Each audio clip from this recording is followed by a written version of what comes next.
Good morning. If I look a bit of a fright this morning or sound terrible, well, let me tell you what happened. So yesterday I was over helping my daughter out because, she's just having this pregnancy where she is sick like all the time. So she was particularly bad off yesterday. So I went over with Grayson, and when it was his dinner time, her dog and my dog eat the same food. So I gave Grayson his dinner, and then when he came in, he saw that my daughter's dog, Stella is her name, the dog's name. He saw that her food was there. So he started chowing down on that. And my daughter said, do you think it's okay that he's eating that? And I said, well, I don't know. I don't know if he knows when to stop. Well, last night and this morning I found out he doesn't know when to stop. Because one time I was out walking him in my nightgown in the middle of the night. Thank heavens he let me know that there was an impending emergency. And then another time I went ahead and put a sweater on over my nightgown, so maybe I'd look a little bit less like a person wearing a nightgown. And we had a third walk also. And then, don't you know, he woke me up the usual time this morning, and I figured, I better take him out. And we walked over by the door, and before we got out, so, and then he was sick again outside. So, yeah, I guess he does not know when he's had enough. So I am just, all googly-eyed and obviously not quite with it. However, I have got a mug with some coconut almond milk. I'm thinking I really need a cup of coffee this morning. And I'm going to be careful, though, that I don't knock everything off the counter or something. So let's see. I think I would like something nice and strong. So what I'm going to do... Oh, you know what? Like I said, well, I'm just a Butterfingers this morning. Okay, this is what I'm going to do. Here I've got a double espresso Chiaro. And... go back in there. And a double espresso scuro. Those are both double espressos. Okay, let me see. Do I have any other double espressos? I'm going to look up here in my cabinet. Let's see here. I know I've got single espressos. Oh my gosh, I can't even think. That's an Intenso. Oh, is it Intenso? I think that might be a double espresso. Oh no, that's a whole full cup of coffee. You know what? Gee whiz. I'll just go ahead and have the Intenso, and hopefully I don't have too much milk in there, my usual thing that I'm concerned about. Okay, so I promised you this morning that I was going to read you the next anxiety assessment, a group of questions for you to answer. No, not on here. You answer it in your own mind, okay, or on your own piece of paper, that will help you figure out if your anxiety expresses itself by being obsessive. So, remember that we've talked about the prefrontal cortex, the thinking part of your brain, the part that, like the executive branch of your brain, okay? The part that figures things out, as compared to the amygdala, which is that part of your brain that enables you to not have to think. Like if you open the door to your house and you see that there's a wild animal in there, oh, let's say a bear, well, you don't need your cortex to stand there and figure out, what should I do? Your amygdala tells you, run, okay? So the problem is that while your amygdala is there to protect you, it also can store up feelings kind of from memories and experiences in childhood, let's say, or from difficult experiences that you've been through. And it can do something like, let's say you've got a fear of heights and you're going to go up on something high. And you just know this is not safe. Something terrible could happen. I just have a bad feeling about this. Whereas, let's say if I went up on someplace high, I would just go up. If there was a railing, I might sort of take a glance around to see if it looked sturdy, because I've been up on some high places where, like there were some screws coming out and things were rusted and stuff. But I would have reasonable concerns, not unreasonable, uncontrollable worries. Anyway, back to obsessive thinking. You know what? Anyway, yeah. Here is my lovely Intenso. I'm going to give it a stir, and I may add something to sweeten it a little bit, some skinny syrup. Let me see. Now, this Intenso is very Intenso, okay? It's a little bit more than I feel like I want this morning. So what I'm going to do, lately I've been enjoying this Christmas cookie syrup. It really kind of makes the coffee taste like you're eating a cookie with it. So I'm going to pour a little bit in there and give it a stir. I'll take a little sip, and then I'll read you the Obsessive Thinking Assessment. No, I'm not obsessive about coffee. I'll do it in the morning, and that's it for the day. Oh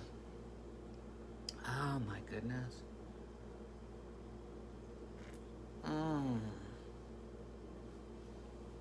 Boy, that hits the spot.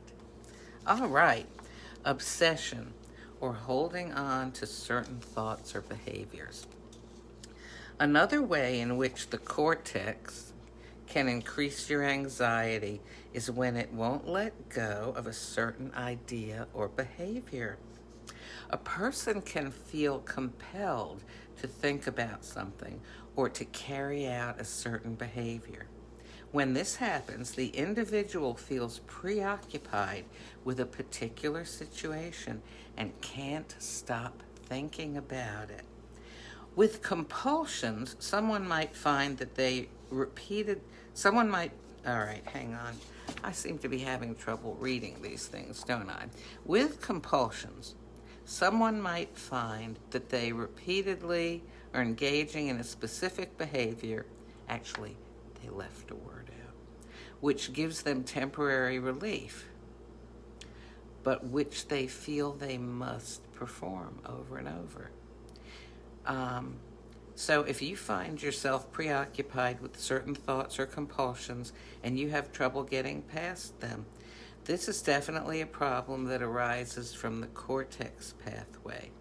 So this assessment will allow you to identify difficulties with obsession or holding on to thoughts. Okay, now I did not relate with most of these, whereas yesterday's about worry, related to a lot of them. Okay, see how many you agree with. I can spend a long time rehashing certain events in my mind. When I forget to do something or I make some kind of mistake, it takes me a long time to come to terms with it. If a friend or relative disappoints me, it can take me months to get over being upset and return to a good relationship with the person. I don't know if my mother was obsessive. She was a worrier and a very anxious person. But I always remember when I was growing up, this was like a constant theme through my growing up years. If somebody offended her, she would say, I'm crossing them off my list. And her way of dealing with a problem like that, with being offended, is I'm just not going to relate with that person anymore. And I instinctively, as a child, I felt that there was something wrong with it. And when I became old enough to, think a little more comprehensively about it, I realized, well, shouldn't you, talk with the person? Maybe they don't realize that you're offended or hurt. Maybe it wasn't intentional what they said or did. Maybe you should talk it out before you cross them off your list. But that's how she was. That was one of those situations, recurring situations, where I learned how I wanted to be based on the fact that it was the opposite of how my mother was. But that's okay. Learning is learning. Okay, I can get very upset if I can't keep certain objects in order or good condition. I can become preoccupied with arranging, counting, or evening up things. I need to repeatedly check on things in order to reduce my anxiety, either by checking with people or inspecting something like my stove. Is the stove definitely turned off? Or is the door locked? Is the refrigerator closed all the way before we, go to bed for the night? We don't want the food to spoil. Okay. Let's see. I tend to go over, I can relate to this one. I tend to go over my mistakes or embarrassing moments in my mind, playing them over and over. I used to do that. Now I've come to a place where in most situations I can go, these things happen, and move on. And the last one. Unpleasant thoughts or images frequently come into my mind and I can't get them out. So if you think, you have to think about yourself for a moment. Think about people you've known. I can think of people I've known that fit into each one of these statements. Isn't that interesting? And sometimes even on TV and movies, we see these are built into characters, sometimes humorously. So often I've seen in TV shows or movies where there's somebody who's like, I mentioned this yesterday because it's such a funny thing that's used. They're, setting up like in a restaurant, the condiments, the salt shakers, the ketchup, things like that. And they get out a string to line it up and make sure that everything is nice and straight and evenly put out. But there are some people who feel they must do that or else they have anxiety if it's not just right. And yes, we can joke about these things, and sometimes, they're funny in a movie. Oh my goodness, I'll tell you about something. This might be interesting. Let me get another sip of coffee here. There's a movie called What About Bob? And is it Bill Murray that's in it, I think? And some friends had told us that this was a hysterical movie and we should watch it because my husband and I were both kind of just having some issues. We were down. Well, it turned out, and unbeknownst to these people, we were having anxiety issues. Well, the movie is all about this super duper anxious person, Bob, and the movie makes jokes, like uses these situations as the humor, the source of humor. My husband and I watched it, and we looked at each other, and we said about the person that recommended it. Actually, I think the person's name was Bob. Anyway, we said to each other, is he crazy? How could anybody find this funny? But you know what? A few years later, I watched the movie when I had dealt with a lot of anxiety issues and they were not bothering me. And you know what? It was hysterical. So it's kind of like just one more little thing that maybe some of you older folks might remember. Dick Van Dyke used, and other comedians too, would imitate sometimes drunk people. And, you know, they would act so silly. And then after a while, it became, I guess, what you would call politically incorrect to do that because, you know, that was like considered making fun of somebody who had a condition that maybe they couldn't do anything about or, you know, was causing trouble in their life. Anyhow, times change, don't they? But depending on where, you know, you or I are sitting, we can perceive things very differently, you know? Sometimes something will be funny that at another time in our lives, if we're having problems with that thing, just like when I watched What About Bob? Not funny. Now, really funny. So anyway, yesterday when I read you about worry, actually the worry sheet gave some suggestions. All of these, by the way, are from an author who wrote the book Rewiring Your Anxious Mind. Is it mind or brain? I think it's mind. By Pittman and Davis. And, or is it Pittman and Carl? Oh, for heaven's sakes. I think it's Pittman and Carl. Yeah, I have two friends named Pittman and Davis. It's Pittman and Carl. Okay, so for worry, for example, it said, if you have a tendency to worry, you will benefit from cortex-based interventions, including thought stopping, cognitive restructuring, distraction, and mindfulness. You know, and you may say, what the heck is all that? Well, you know, get the book, go to a therapist or a counselor.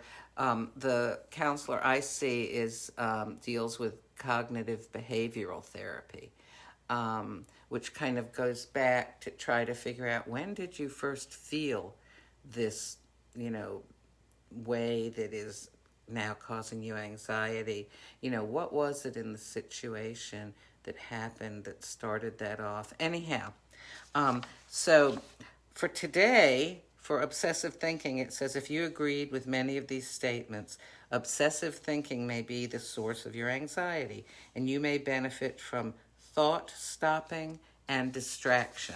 And, you know, you could probably Google those terms and just make sure whatever you read, it's not some, woo, you know, kind of new agey, weird, and by the way, no offense if you're a new age person, but you know what I mean.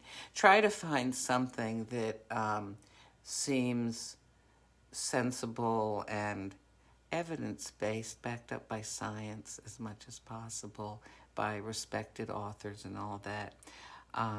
Anyhow, so I think I've talked off the first dose of caffeine, and now I'll go and sit with my poor sick doggy, who I gave him nausea medicine. I gave him, you know, GI medicine.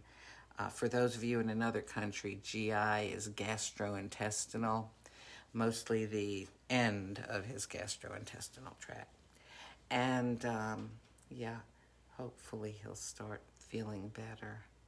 But I'm going to stay home with him today. Okay. I hope that you're, you know, finding some value in these things. I sure am.